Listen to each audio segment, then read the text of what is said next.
They gave me a Crown Royal bag full of quarters. All right, we are live. Welcome once again to episode, I want to say 18 of Dire Pass Level. I know, we're moving.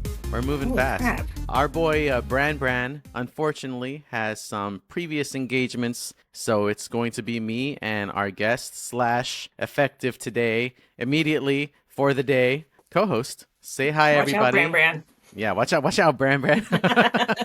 Kim Hayden's coming for you. Say hi, Kim. Hello, everyone. Nice to be here. Thanks for having me. I like your backdrop. It's going to be gone by the time editing's over because I put us in front of an arcade. I'll put it there for a second so you can see. I was late to this because I got stuck trying to choose my background. Because really, where I am right now is I'm in my kids' room. It's awful. but I was like, oh, this one is Brooklyn Loft. Like, I want to be there. Tell us a little bit about yourself, a little bit about your gaming background. Where do I begin? Okay, so I'm born and raised in LA, and I grew up in this little town called San Pedro, Pedro for short. And my parents, my mom is Korean, so check it out. She owned a liquor store. And this was the early 80s. Gonna date myself right there, but hey, this is what we're gonna talk about. These are the games I know. We had 3 or 4 cabinet games in that liquor store at any given time. This was like revolutionary. I think we were the only convenience store in, I don't know, like a 2 or 3 mile radius that had video games. One of my favorite memories was my parents' store. It's called Beach City Market. They Great got, name, by the way. yeah, I know, right? It's called the Daily Breeze, which is like the San Pedro local newspaper. They had a big picture of the front of the store on the front page, and it was, I don't know, maybe like a dozen BMX bikes and kids bikes all flipped upside down because that was the way you used to like keep your bike stationary is you just flip it upside down. Some bikes were just like thrown on the ground and you saw just a gaggle of kids walking into the store. I know what they were there for. There was this kid named Adrian, and he had figured out how to get to the end of this game called Dragon's Lair. It Dragon's was the Lair, first classic. first 2-quarter game. It was like this animated game. It kind of looked like the animation was like, you know, like Fievel, like 5-0 goes west. yeah. Like that kind of like Don Bluth, like Yes, you yes, know, yes, totally. Secretive Nim, that style of animation. You had to like follow this little speck of light around the screen and move your joystick to the light. Then it would advance to the next animated sequence. Then you'd keep doing that. But it was the hardest game to beat. And this kid, Adrian, could do it in one shot. The store, Beach City Market, had this like notoriety or this, you know, it was like the place to be. People would come and be like,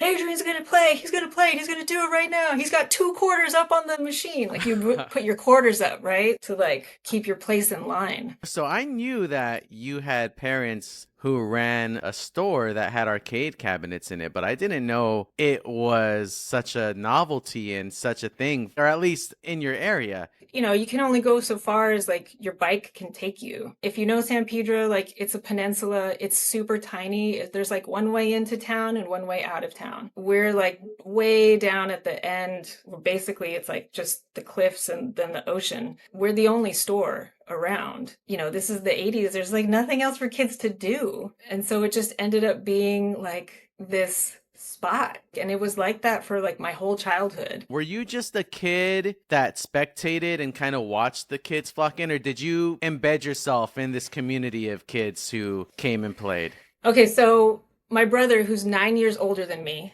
Okay. when I was 5, he taught me the patterns to Pac-Man. So he put me on a step stool and he taught me the patterns to Pac-Man. And then and then he would use me to hustle other kids for money to be like, hey, why don't you play my little sister? I bet she can beat your ass. I'm like, what? I bet Yeah, you a right. dollar. Kim, step up here. And then I'd get up there and just like, it's like, what the fuck? You know? So that's how it began.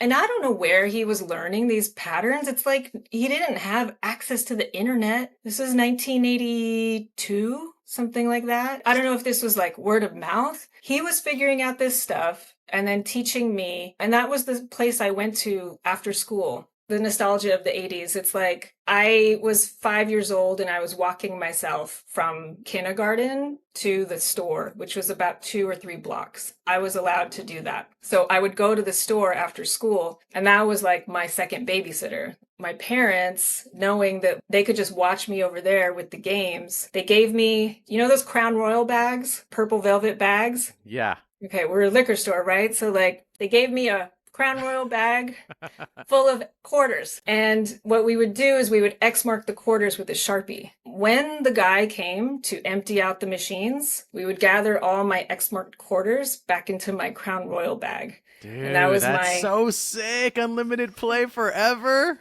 and then I would secretly take quarters out of the register and X mark them when I ran out. So like my stash just kept getting bigger. Because of that, I had like infinite plays. Like a little 80s kid's dream come true right there. I had no idea how lucky I was until when I grew up, became an adult, talking about this experience, and people were just like, "You had unlimited quarters." That's a really cool story, honestly. Like, I love that you have that memory for you.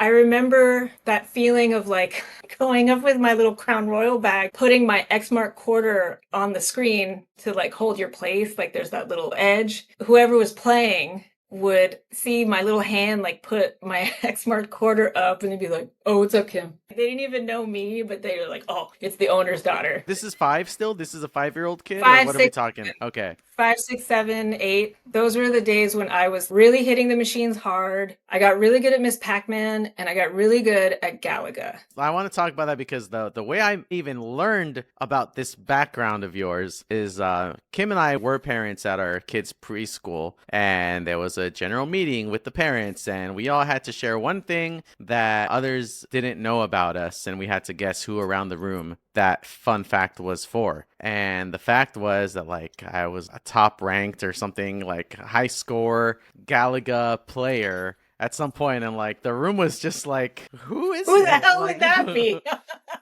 I'd known you for probably 3 years at this point or something. I wasn't there at the meeting. Kim came home. My wife is named Kim too. She was like, "Did you know Kim Hayden is a Galaga legend?" I'm like, "Wait, what?" Yeah, so that was big news to me. So tell us a little bit about your Galaga history. So starting out, my parents have the Galaga machine. I get so good at it that they eventually have to take it out because it's not making money anymore. Because I will get on it and I will be on it for like a couple hours. Kids will see, you know, if I put up my X mark quarter, no one will play after me. They'll be like, "Well, she's going to be here forever, so let's just leave." So that was kind of a bummer. Like I had access to the machine for, I don't know, a year or so, and then they And took it away. your family took it away? Yeah, they were just like, "We got to make money." It was now part of their budgeting of everything, you Right. know? Like it was a big thing to like have these machines, and like they Gotcha. were constantly in use. And that's why, you know, Dragon's Lair stayed around for a while because that was a 2 quarter machine. And it's super Um, hard, so it just ate everyone's quarters. Turnaround just was Yeah. like quick, quick, quick. They loved having Gauntlet in there because people would just feed quarters to keep it going. And it was 4 players, you know, so like there were certain games that they like to keep. Rampage was the other one. I think at one point, like I begged for them, "Please, please, please let me have Galaga again." They gave it to me for like, I don't know, 6 months or something. And then it was just like, it's just not making money. Like, and it's also an old game. Like, who cares? So as I got older, this was probably around the time when, like, you know, my parents would take me to the mall, drop me off with some friends, and we would go to like the arcade at the Del Amo Mall in the South Bay. So I would practice where I could find it in different spots. You know, I was playing other games too. Like I was really into Double Dragon. They had a situation where you would play Double Dragon, but there were bigger screens that were like above everything. Okay. People could spectate and gather around to see you play Double Dragon, which was interesting. Life moves on. I'm not playing Galaga as much. Then I find myself like in my early 20s and I'm finding them like in a bar. And I'm like, "Oh, let me do this." You know, it was a thing where like I would get a crowd going anytime I would find a machine. I was flipping the score every time I played. I kind of have a vague idea of what that means, but can you explain flipping the score a little more in detail?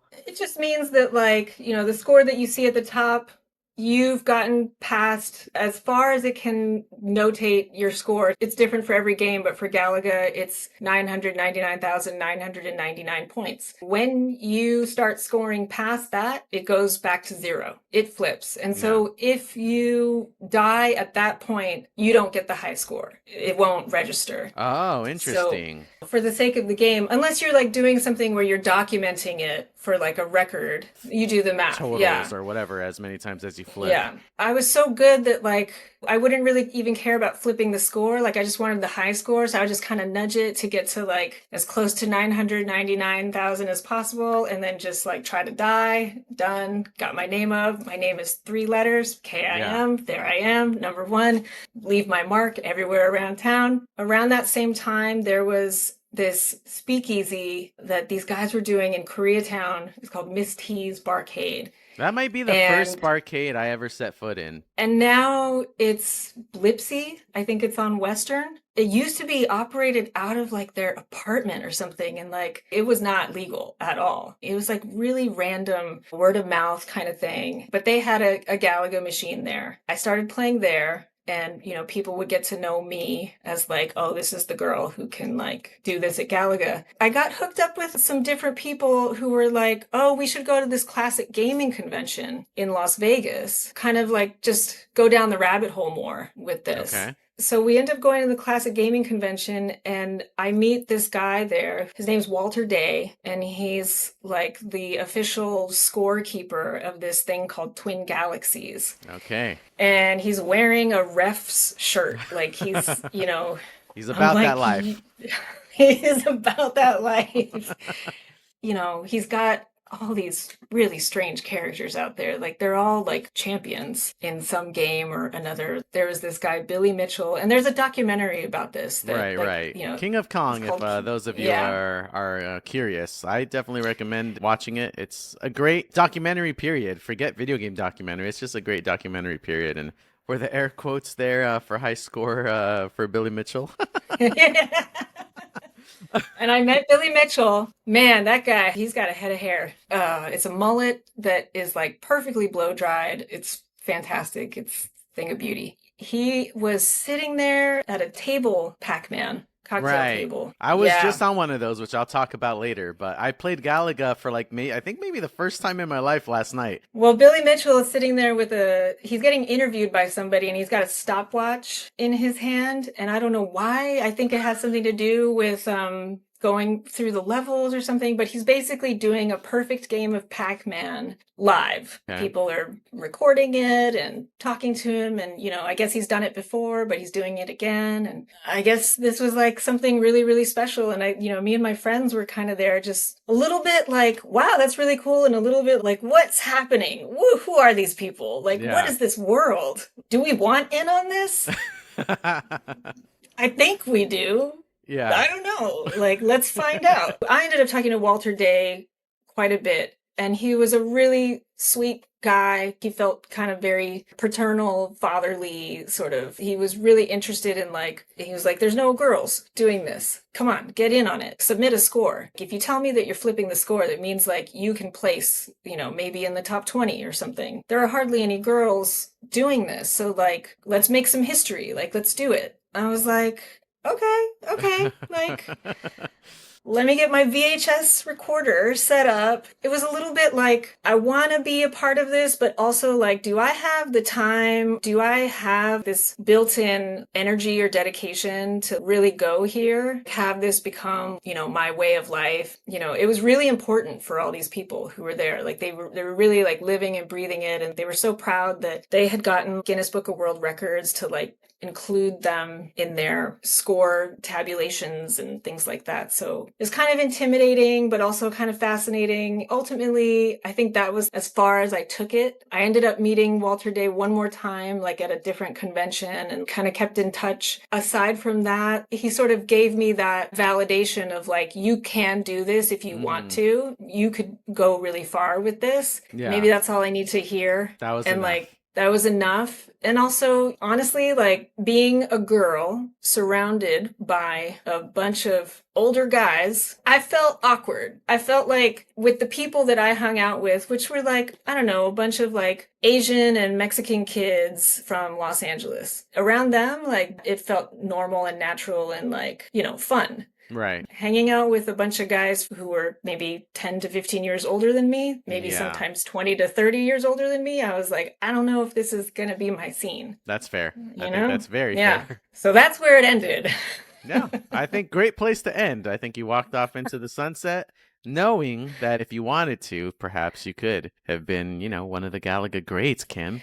But what I heard about Twin Galaxies, like, so I think when you asked me to do this, I was like, oh, let me just kind of Google some stuff that I haven't kept up with in a while. Billy Mitchell really got into some stuff. Oh Like yeah, that's what I'm talking he about, the air quotes. He's kind of a little he shifty. fabricated his scores. Everything that I'm saying, I think, is on the internet, so it's not like hearsay or whatever. And I kind of heard some things about Twin Galaxies and Walter Day, and sort of like they're wanting Billy Mitchell to be that superstar and like doing whatever they could to Kind of prop him up. get, yeah, so to keep the Twin Galaxies flag. I don't know.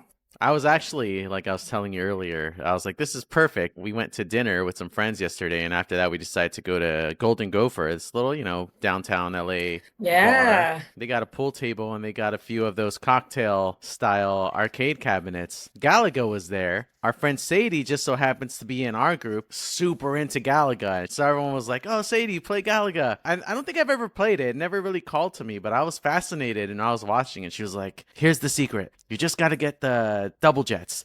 I found myself playing it without this knowledge first, and then she started telling me double jets, double jets. And so I was like, all right, fine, let Yeah. me try to get these double jets. And I got them. I was like, oh, now we're cooking, baby. I could see how someone can like stay on this machine, really keep trying to get that high score. It's pretty addicting. Yeah, it's super addicting and it's cool because it's like, it's just a left to right joystick. You're just dodging left and right, trying to stay alive, trying to keep your, double shooters. For me, the nostalgia and like the feeling of like playing Galaga, it was just like all your cares like go away because like you're in the zone. You're Like you're locked just in, like, yeah. you're locked in. You got to be so focused as the game gets progressively harder. It's almost like you can reach that sort of like out of body experience of just like this is all I can think about. My hands are just doing what they're doing. It's weird. It's It's like that like state kind of of, flow. yeah, like state of flow. It's like meditative kind of. It's like Totally.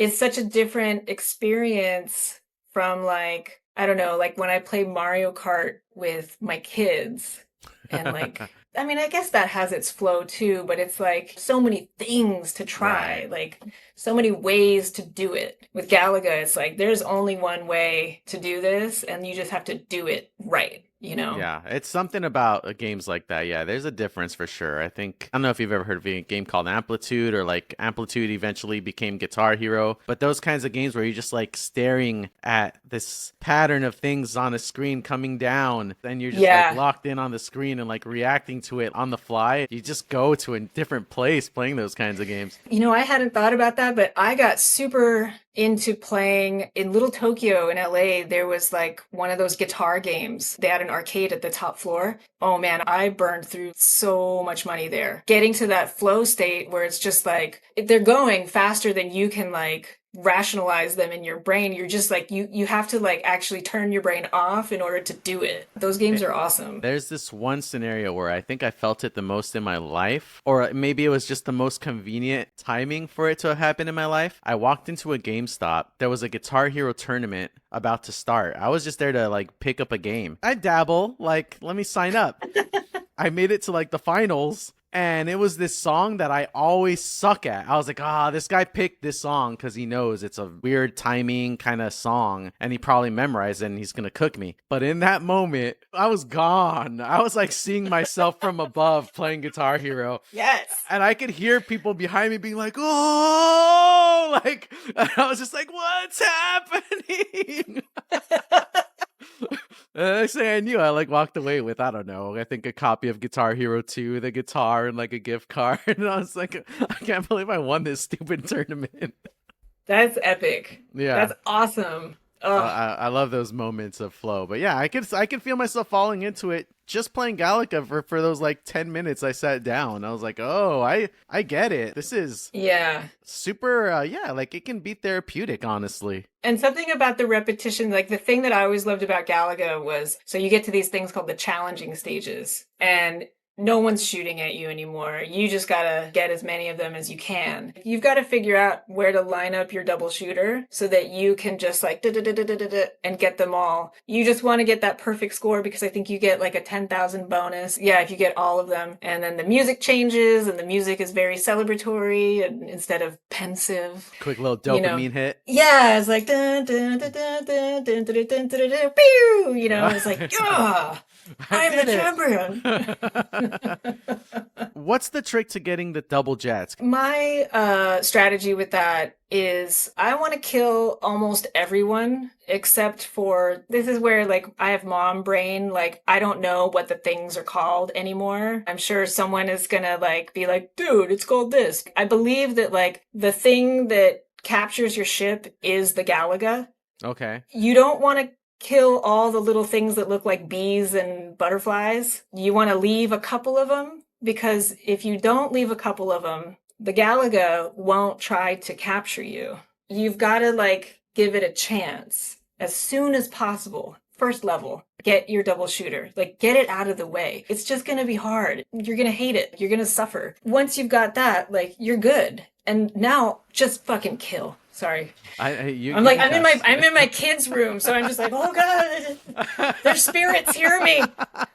You're all good. Uh, you just got to kill everything in sight once you have your double shooter. Yeah. Just do it as quickly as possible. You got to know how fast your speed is, like, in order to dodge it just at the right moment to get out of the way. That just takes like some finesse. Like, you just got to practice it. I think I will, honestly. I'm like kind of feeling myself catching the bug a little bit. And I would say that like the cocktail cabinet and the stand-up cabinet, that's ideal. Like I've tried to play it on like home console kind of thing. It's not the same. You Yeah, can't have that reaction time. I feel like your whole wrist has to be the thing. And got then it. I'm being so picky about this right now, but I feel like even if you have a joystick is part of like a home setup, if it's not anchored down, Yeah, like yeah, yeah.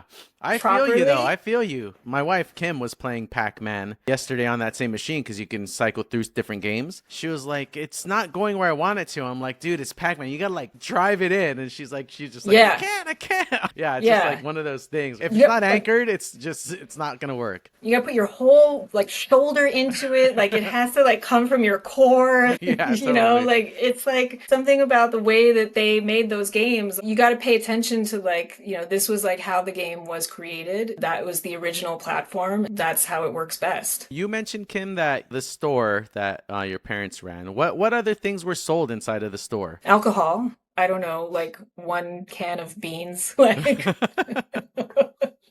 there was like toilet paper, old ass cat food. It was literally like, oh my God, I forgot this at the store kind of store. There's like one roll of toilet paper. Got it. Like the store was like on the way to Cabrillo Beach, which is kind of like, the closest like recreational area. People go fishing there off the Got it. pier. So we sold a lot of like bait and tackle. Everything smelled like fish. Nice.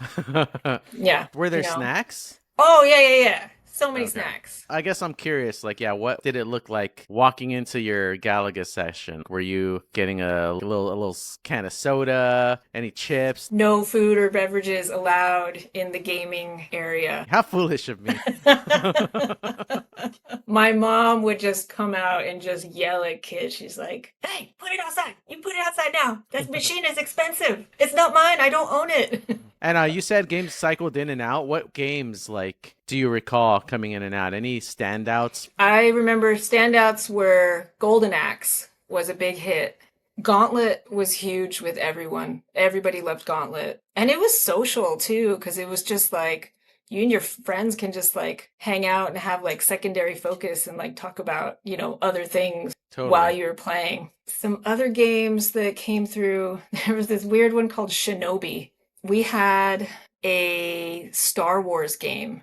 that was Ah, huge. was it the grid? The grid looking 3D one or? Yeah, the graphics are super basic, but like they fit the world really well. I think it was like three levels. You had to like knock down these like big monumental, like I don't know, they look like the Washington Monument kind of things. Like you got to knock down like the tops of those towers. Like big pillars Um, kind of looking things? yeah, Yeah, big yeah, yeah. pillars. Yeah, and it had a really cool controller because it was like Yes, yes. this. Like a steering wheel with two red buttons at the top or something. Yeah. And if you could find that one during that time period, there was a sit down version Mm-hmm. where you are like in the cabinet. Yes. That one was rad. Speaking of those kinds of versions of the cabinet games, like Tron was another one that I think we had it for a while, but we didn't have the one where you would go inside to the cabinet. I just loved those games because it was so like, it was like more immersive and Totally. like Yeah. just your thing, your world for Yeah. a little bit. I don't remember the Tron one. I have to look that one up. But was it the same graphics? Was it like grid based, kind of 3D? Yeah, neon lines. Tempest was cool because it had that dial that spins. It's like a spider almost or something. Like, It sounds like your family was pretty dedicated with staying up to date and keeping things fresh. I feel like a lot of these laundromats and liquor stores I'd walk into as a kid were pretty content to never change the machines. they had me hearing about games from other kids. Like, just like, oh, I just played this game at Del Amo Mall or something. And so I would say, like, hey, can you ask if, like, your guy has this game now? I don't think they ever played one of those machines. They didn't care, but they were just like, sure, sure, sure, like whatever. I think because the trade-off was, the rules in my house were like, because we had video games at the store, I didn't have a console until I was an adult. Going through like full, well, I'm out of the house and I can do whatever I want. Like, let me get my first console for me was an N64. Nice. And that was my first exposure to playing Mario or to playing Zelda. Before that, all the kids in my neighborhood, they also had stuff at home. That was more economical than like going to the liquor store. But for me, like my parents were just like, absolutely no video games at home. You get enough. I upped my skill set in this like very niche thing, but I kind of lost out on like what everyone else was doing at the Mm. time, playing Super NES, Links Link like to the Past and Super Mario yeah. Worlds and And I was hearing Contras. about Final Fantasy, and I was just like, these all sound like games that I would love to play, but like didn't realize that I was like such a fan of RPGs until I was an adult. There is no way to play like an RPG style game using quarters in that kind of setting. So Yeah. like Well, I guess through friends you knew, but there was like very little knowledge about that genre probably in your early days. it was the kind of thing where like if I went to a friend's house and they were playing Zelda, that was so boring because it was like, I don't know what you're doing. They're like, I'm just going to play this for a few hours and it's one player. So it's just like, what am I doing here? I can see that though. It's coming from a background where like you pop a quarter in and it's kind of instant. And then going Yeah. into like a more drawn out game, you're like, what? What? Why aren't you shooting anything, or why aren't there enemies on screen? What's up with you pausing the game? Like that's cheating.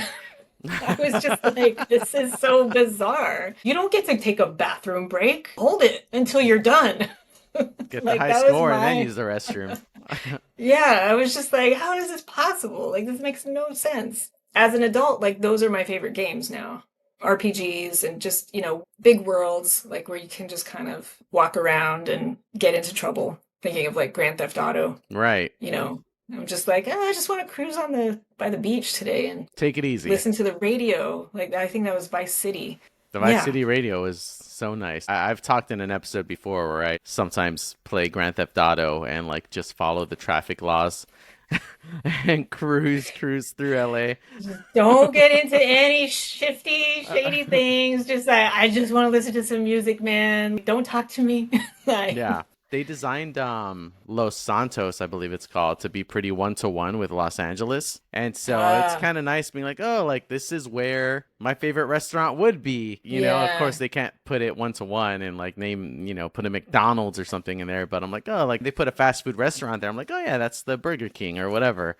It's kind of fun in that yeah. way. It's just to kind of experience a digital version of your hometown. That makes me think of my son when we're playing Mario Kart and we're on like the Los Angeles one and he's like, "Mama, like do you know what that is?" And he's like pointing out all the things to me, like the Santa Monica Pier, and he gets a kick out of it. He beats my ass at Mario Kart and I am just like, in college we all played Mario Kart and I thought I was like pretty damn good. I don't know where he's getting all this, like how he's developing these like skill sets to just Yeah. like consistently kick my ass. And every time I go, I'm just like, this is the day I'm gonna get you. I get an item, I'm just like, I gotta use it right now. And he's like, you don't know what you're doing. My programming of my user, I'm just like, no, like just go for it. Like Double jets, kill. baby. Get Double it. Yeah, jets. double chest, baby, go all the way. Like, no, don't think about this. Like, what are you gonna do? Like, you're not gonna use that mushroom? Like, you're just gonna sit, And he's like, just wait for it, wait for it. So it sounds like you probably don't play as much as you used to, but you still get some time to sneak it in with your kids. Now it's just like sneaking it in with my kids, and like my next major mission in life is getting them to enjoy and appreciate Zelda. Um, Nice. if I can do that, then I will have parented well. But for now, they are just very much into Mario, anything and everything. Like I think there's like Mario Builder and Yeah, yeah. Mario Maker. yeah, Mario. Mom, oh my God. Are you doing that, Mario Mom Creator? alert. Mom alert. Yeah, they just, that Mario and Louie game. Um, they love all things Mario. I still need to take them to Universal Studios, and I know that's gonna like blow their minds. I'm trying to think of what I play with my girls. Noah got into Zelda for a little bit. It's one of those where, especially these new ones, they can just kind of take it easy. You don't gotta Yeah, fight the monsters. You can cook and yeah. walk around and find ingredients and, decorate your home. Watch the sunset. It's a beautiful And game. wait, It yeah. sounds like you have a Switch. Yeah, they have the Switch. Zelda, Breath of the Wild, Tears of the Kingdom. They're out there. You're a big Zelda fan. I'm a Yeah, big Nintendo fan. what was your first Zelda experience? I think I watched my brother and my dad play the original Zelda on NES, but the first Zelda game I played myself was A Link to the Past on Super Nintendo. The listeners are going to kill me, but I actually don't think I've ever finished Link to the Past. There's a part where you get introduced to a whole new world, the Dark World, and I always Uh, get stuck trying to figure out what to do in a certain part. Something about a butterfly net. I don't know. It's all very vague in my brain. One of these days, maybe I'll jump back to it. I have a goal for myself to someday replay Ocarina of Time So good. at some point because I do remember that was my first Zelda experience and it was so solid and so beautiful. Really changed a lot for me. Man, yeah, that game was revolutionary. Nothing like it back in the Yeah. day. It's my favorite Zelda game of all time. Oh, wow. Okay. Yeah, So yeah. I played a good one. It's the GOAT, in my opinion.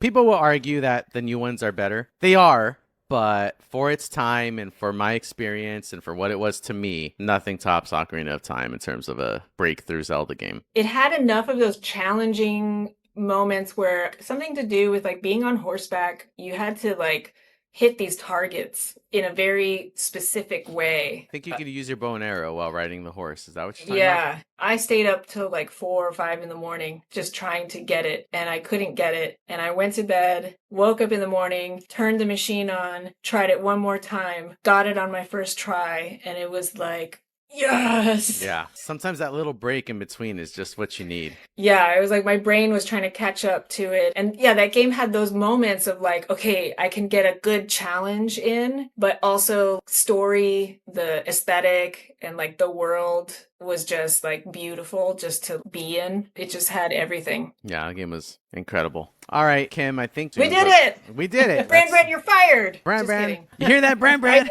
You're nothing. I don't even know this guy. I've never met him. But I'm gonna take over. The Kim takeover is come and gone. You're welcome to come back anytime. But before we go, we're gonna do a guess that song, and I know your Oh my God. gaming knowledge is very niche, right? So I'm gonna do my Okay. best to keep it in the realm, but at the same time, I'm not sure what cabinets made their way in and out of this store, and I'm not gonna go easy on you and just do a game that I'm certain you've played before. Yeah. Okay. So- And also because I'm a musician, so this is like my dignity is on the line here. Yeah, I think I have like 2 or 3 I can throw your way. This one I think you can get. It's Okay. da da da da da da. That's it. Is this an arcade game or It's an like arcade game. Yeah, these are all games that you will have seen in an arcade. is that Donkey Kong? It's Donkey Kong. Yes. Oh, thank God. Oh my God. My heart's racing. Oh, You did it. All right, that's one. This one's pretty hard, but oh I okay. hear it so much going into liquor stores and stuff. It's possible that it's one that popped into your parents' store. Here it goes. It's dun dun dun dun dun dun dun dun dun dun dun dun. Dun dun dun dun dun dun dun dun dun dun dun dun dun dun dun dun dun dun dun. Dun dun dun dun dun dun. I know it. Dun, dun, dun, dun, dun, dun,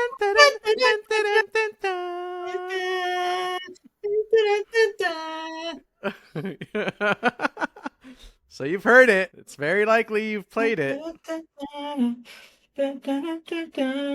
What is it? It's called Puzzle Bobble. It's Oh, God. No, no, we didn't even talk about Puzzle Bobble. No. That was my second favorite hustling game. Oh, really? Like, yes. I I was love that really good at game. Puzzle Bobble.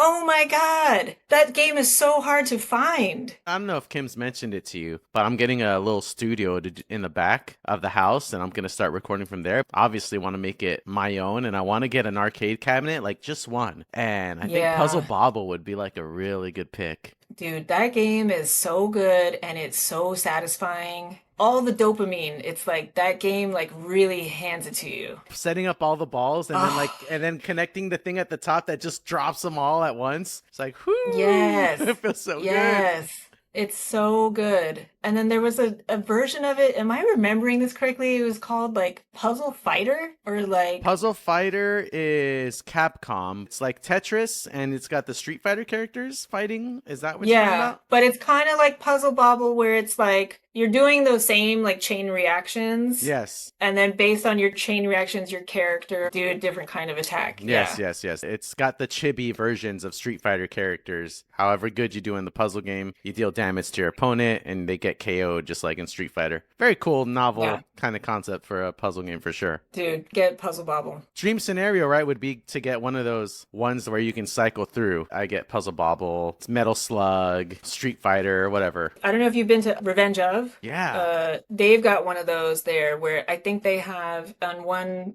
cabinet, there's like 200 games Yeah, I and gotta you figure out just how that like cycle works. through. All right, Kim, thank you so much for hanging out. Hey, it was fun. Super Yeah. fun. I'm so glad you came on. I learned so Yay. much. I mean, I knew the lore, right? I knew the lore, but I didn't Oh know the my full God. story. So it was cool and fascinating to learn about how you started and how young you started is very cool too. I feel like I'm probably the oldest person that you've had on this show. We're all of a certain age. We're all of a certain age. It's all And we're fine. all reminiscing about, our favorite gaming memories. But I challenge you to find somebody who has the gaming memories that go back before the golden age of arcade games. Here's my concern though, like will that be gripping enough for our millennial listeners? I hear you. I hear you. But our elders are important. We must archive. And We must archive. This is important knowledge to document. totally. Do a 10-minute segment of like elder knowledge. Elder And knowledge.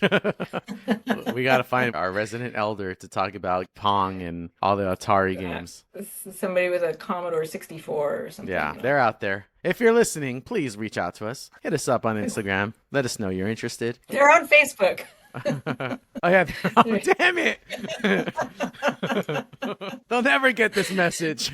They'll never get this. Hey everybody, it's Ray here. Just wanted to thank you for tuning into the Dire Pass Level podcast. If you want to hang out and join us for the next episode, make sure to like and subscribe. That way you're notified when our next episode releases. If you really, really, really liked it, you'd do us a solid if you left us a review. Reviews are a great way to spread the word about our podcast, and the more gamers to share these stories with, the better. All right, we'll see you next week. Have a good one. There we go.